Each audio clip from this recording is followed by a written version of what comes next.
మెదక్ జిల్లా అల్లాదుర్గం నియోజకవర్గం పునర్విభజన జరిగే కార్యక్రమంలో అల్లాదుర్గం నియోజకవర్గంగా చేయాలని కోరుతూ అల్లాదుర్గం నియోజకవర్గం సాధన సమితి అధ్యక్షురాలు కంచరి బ్రహ్మ దేశ రాజధాని న్యూఢిల్లీలో ప్రధానమంత్రి కార్యాలయంలో వినతి పత్రాన్ని అందజేశారు। ఈ సందర్భంగా ఆయన మాట్లాడుతూ రాష్ట్ర విభజన చట్టంలో భాగంగా తెలంగాణలో అసెంబ్లీ సీట్లు పెంచుతూ 2026లో పునర్విభజన జరిగే అవకాశం ఉందని, రేగోడు, టేక్మాల్, పెద్ద శంకర్పేట మండలంలో అల్లాదుర్గం కేంద్రంగా అసెంబ్లీ నియోజకవర్గం చేయాలని కోరారు। రిప్రజెంటేషన్ ఇవ్వడం జరిగింది।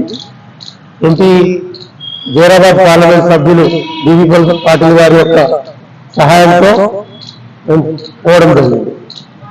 కాబట్టి ఈ ఏదైతే నియోజకవర్గం కోసం పోరాడుతున్నామో అది ఖచ్చితంగా అయ్యే వరకు మేము వదిలేదు లేదు।